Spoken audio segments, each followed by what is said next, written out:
함께 나눌 말씀은 누가복음 23장 41절 그리고 47절입니다. 우리는 우리가 행한 일에 상당한 보응을 받는 것이니 이에 당연하거니와 이 사람이 행한 것은 옳지 않은 것이 없느니라. 백부장이 그 된 일을 보고 하나님께 영광을 돌려 이르되 이 사람은 정녕 의인이었도다. 아멘. 오늘은 통상적으로 종려주일이라고 불립니다. 예수님이 예루살렘에 입성한 그 날을 기념하고 오늘부터 소위 고난 일주일간이 이제 시작이 되는데요. 주중에 따로 설교가 없으므로 곧바로 예수님의 십자가에 대해서 설교를 하도록 하겠습니다. 이 설교를 통해 예수님의 십자가는 무엇보다도 하나님의 사랑을 계시한다는 것을 깨닫는 그러한 시간이 되기를 바랍니다. 예수님은 팔레스타인에 사셨던 1세기 유대인 남자였습니다. 갈릴리 지역을 특히 두루 돌아다니시면서 모든 사람을 위한 그러한 하나님의 사랑과 용서의 메시지를 전하셨습니다. 예수님 당시에 이제 그 유대민족은 로마의 점령 하에 있었고, 그 유대민족은 그래서 굉장히 뭐랄까요, 어떤 그 정치적이면서도 종교적인 그런 긴장 하에 살아갔습니다. 갈등도 꽤나 있었죠. 유대민족은 자신들의 그 거룩한 이야기와 약속, 다시 말해서 성경 혹은 이제 구약 혹은 히브리 경전에 약속된 대로 이러한 압제로부터 자신들을 구원하고 그리고 자신들의 그 나라를 다시 세워줄 그러한 메시아를 기다리고 있었던 상황입니다. 그래서 이제 갈릴리의 몇몇 사람들은 바로 그 예수님의 선포와 그리고 때때로 행하시는 그런 놀라운 일들을 보고, 이 예수님이야말로 우리 민족을 죄에서 구원하고 그리고 평화와 정의의 새 시대를 열어줄 그러한 약속된 메시아로 여기고 이제 그분을 따라다녔습니다. 그분들이 바로 이제 그 사람들이 바로 이제 제자들이죠. 그리고 이제 그들은 예수님과 함께 유대인이니까 전부 다 이 예루살렘으로 유월절 명절을 지키려고 이제 올라가게 됩니다. 왜냐하면 유대인에게 있어서 유월절은 반드시 지켜야 하는 여러 가지 명절 중에 가장 큰, 가장 중요한 명절이었기 때문입니다. 하지만 이 예루살렘에서 예수님의 그 며칠간의 그 행적, 길지도 않았죠. 일주일도 되지 않는 그 길지도 않은 행적이 예루살렘의 사람들, 특히 예루살렘에 있던 그 유대인 종교 지도자들에게는 대단히 위협적으로 다가왔습니다. 왜냐하면 예수님이 예루살렘 성전에서 대단히 과격하고 어떻게 보면 정말 파격적인, 심지어 공격적이기까지 한 그러한 메시지를 전하고 또한 행위를 했기 때문입니다. 몇 가지 예를 들자면 예수님은 성전에서 소란을 피우셨죠. 이 성전에서 매매하는 사람들 사이에서 어떤 화를 내시기도 하셨고, 그리고 또한 카이사르와 결탁한 예루살렘 종교 지도자들을 공개적으로 그 동전, 형상이 있는 동전을 가지고 매매하는 것을 가지고 굉장히 공개적으로 비난도 하셨고, 그리고 바리새인들은 위선자다 이렇게 이야기를 하고, 그리고 또 서기관들을 향해서는 과부들의 피를 빨아먹는 악인이다 이렇게 어마어마하게 어떻게 보면 거의 욕을 하셨다고 해도 과언이 아닙니다. 하지만 제일 심각한 건 뭐였냐면 예수님은 성전이 무너질 것이다 라고 예언을 하셨어요. 그러니까 이로 인해서 예수님이 주목을 받지 않을 수가 없었겠죠. 당연히 종교 지도자들은 예수님이 좀 이상한 사람으로 보였을 뿐만 아니라 자신들의 권위에 도전하고, 그리고 또한 신성한 축제인 바로 이 유월절을 너무나도 그냥 모독하는 그러한 유대인으로서는 있을 수도 없는 짓을, 로마인도 아니고 이방인도 아니고 유대인이 그렇게, 또 젊은 청년이 사람들 몇몇 끌고 와가지고 그렇게 한다는 것이 도저히 이제 그냥 놔둘 수 없는 일이었을 겁니다. 결국 예수님은 한밤중에 거의 무슨 납치가 되는 거랑 똑같죠. 한밤중에 납치돼서 유대인의 주요 결정 기구였던 그 산헤드린이라는 그런 기구가 있습니다. 유대인의 어떤 주요한 그 결정을 내리는 기구인데 힘 있는 사람들이 거기 다 들어가 있는 거죠. 그 산헤드린의 재판을 예수님이 이제 받게 됩니다. 산헤드린 재판 과정 가운데 그들은 알게 되는 거죠. 예수님이 자기 스스로를 하나님의 아들이라고 생각하고, 그리고 메시아다, 뭐 인자다, 이렇게 운운하면서 종말론적인 사고를 가진 대단히 위험한 자다, 이렇게 생각을 했어요. 그리고 그냥 위험한 정도가 아니라 이게 종말론적으로 위험하고 자기 스스로의 어떤 자의식이 너무나도 고양되어 있으니까 이게 뭔가 극단적인 선동도 일으킬 수 있겠다라고 생각을 했겠죠. 그러니까 정상인으로 안 봤다는 얘기예요. 무엇보다 어쨌거나 성전을 모독한 게 사실인지 확인하는 과정 가운데 정말로 예수님이 성전을 모독한 그런 것이 명백했기에 유대인의 그 율법적인 기준으로 봤을 때는 죽어 마땅한 자라고 판단을 내렸습니다.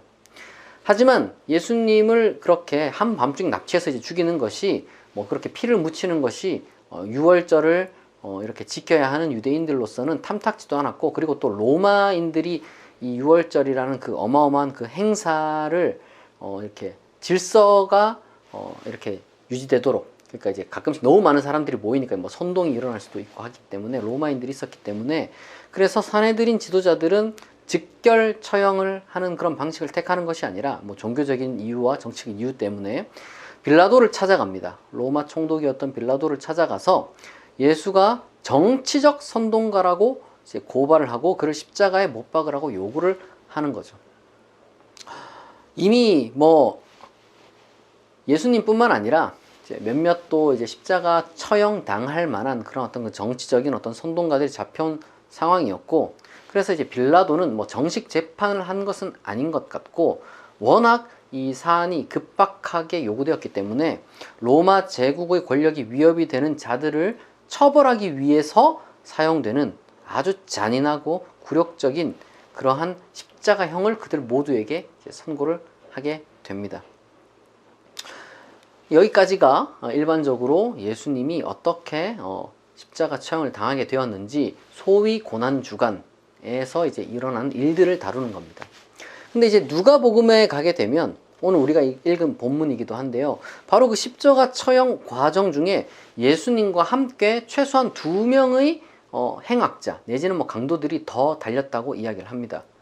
그리고 이제 그 강도들이 다른 복음서에는 나와 있지 않은데 예수님에게 이제 말을 거는 장면을 조금 더 소상하게 우리에게 전달해 주고 있어요. 그러니까 한 사람은 예수님을 비난을 했습니다. 그러나 또 다른 한 사람은 예수님이 이제 부당하게 십자가에 못 박혔다는 것을 딱 알고 자기와 함께 십자가에 못 박힌 예수님 말고 다른 강도 내지는 행악자를 이제 꾸짖고 예수님에게 말을 겁니다. 그러니까 이 사람이 어떻게 예수님이 그러한 사람이었는지 우리가 뭐 알기는 정확하게 알 수 없습니다만은, 그 아마도 예수님이 어떤 사람인지 이제 뭐 갈릴리에서 올라온 어떤 사람이 있더라, 예루살렘에서 이런 일을 했더라, 이렇게 뭐 들었을 수도 있겠고, 그리고 또 스스로 자기가 체포되기 전 예수님이 어쨌든 일주일 전에 그 유월절 지키기 전 일반적으로 일주일 정도 전에 예루살렘에 와서 이제 정결 예식 겸해서 이제 미리 올라오거든요. 그러니까 그러한 예수님을 자기가 체포되기 전에 뭐 실제로 무슨 소리를 하고 다니는지, 무슨 행위를 하고 다니는지 뭐 보았을 수도 있겠죠. 그리고 정확한 것은, 분명하게 알 수 있는 것은 십자가 처형 그 과정 중에 예수님이 보여주신 그 성품과 인격을 보고 감동을 받았을 수도 있을 겁니다. 저는 이 마지막 이것이 가장 뭐 확실한 것이 아닌가 이렇게 생각을 합니다. 왜냐하면 적어도 누가복음을 보게 되면 예수님이 십자가상에서 나머지 2 강도들과 대화하기 전에 예수님이 이제 자기 십자가 밑에서 자기 자신을 조롱하는 사람들을 위해서 아버지 저들을 사하여 주옵소서, 자기들이 하는 것을 알지 못함이니이다 라고 이렇게 기도했다고 하거든요. 그러니까 그 기도를 듣고 깨달음이 왔던 것이겠죠. 여러분, 그리고 그것이야말로 예수님의 바로 그 모습, 십자가에 달렸음에도 불구하고 하나님께 기도하는, 저들의 죄를 용서해달라고 기도하는 바로 그 모습이야말로 참으로 예수님이 하나님의 아들이라는 그것을 잘 보여주는 정말 가장 위대한 증거라고 할 수 있는 겁니다. 자기 자신을 죽이고 심지어 조롱하는 자들을 위해서 기도하는 것, 여러분 이건 인간으로서 가능한 게 아니에요. 인간은 그렇게 할 수가 없습니다. 정확하게 말하자면 예수님 덕분에, 예수님으로 인해서 이제 우리는 그러한 사랑의 차원도 있구나라는 것을 알게 된 거죠. 그리고 그것을 눈으로 직접 목격하고 바로 곁에서 들었던 그 한 강도는 자기가 죽기 직전에 참된 하나님이 누군지 발견하게 된 거예요. 하나님의 사랑이 온전히 십자가에 달린 예수를 통해서 계시되었기 때문에 강도가 변화할 수 있었던 겁니다. 여러분, 십자가 처형은 바로 그러한 의미를 지니고 있습니다. 예수님은 끝까지 하나님의 사랑과 하나님의 정의를 선포했고 그 과정 중에 그 어떤 불의도 없었습니다. 그리고 그 무엇도, 누명도, 고문도, 바로 그 잔인한 처형조차도 예수님의 그 믿음, 예수님의 믿으심, 예수님의 의지를 꺾지 못했습니다. 오히려 예수님이 하나님의 사랑과 능력으로 충만했다는 것만 더 빛나게 보여줄 뿐이었어요.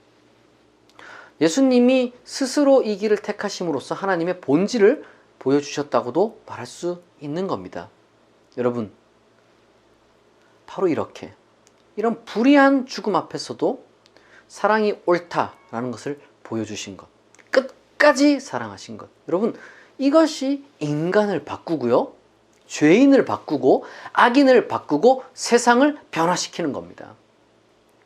가장 잔인한 곳에서 가장 숭고한 사랑이 계시됐습니다.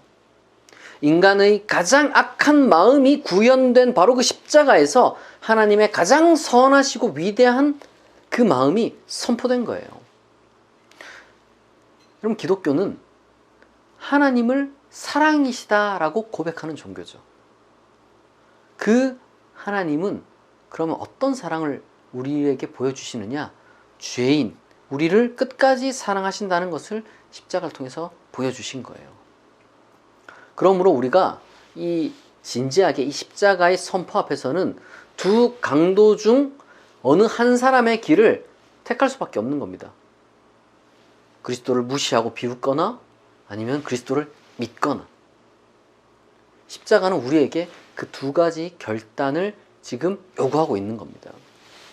여러분, 그리스도인이라는 것이 뭡니까? 그리스도를 믿는 사람이죠. 그리고 누가복음 그리스도에 대해서 어떻게 우리가 신앙을 고백해야 되는지 바로 그 십자가 곁의 강도와 그리고 또한 십자가 아래에서의 백부장의 입을 통해서 보여줍니다. 다시 말해서 그리스도가 행한 것 중에 옳지 않은 것이 없으며 정녕 그리스도는 의인이라는 것, 이게 우리가 바로 그리스도에 대해서 고백해야 될 믿음의 고백입니다. 다시 말해서 그리스도 안에서 하나님이 온전히 계시되었다고 믿는 것, 여러분, 그게 그리스도를 하나님의 아들로 믿는다는 신앙 고백의 의미인 거예요. 십자가는 인간의 가장 최악을 보여준과 동시에 하나님의 가장 최고선을 드러냈다는 것을 우리가 잊지 않아야 합니다. 여러분, 하나님의 사랑이 십자가에서 드러났습니다. 하나님은 우리를 끝까지 사랑하는 분이라는 것을 십자가에 못 박히신 예수 그리스도를 통해서 보여주셨습니다. 십자가에 달린 그분을 통해 우리는 따라서 하나님의 사랑을 발견하게 되는 거예요. 여러분, 바로 그 하나님의 사랑을 믿으시기 바랍니다.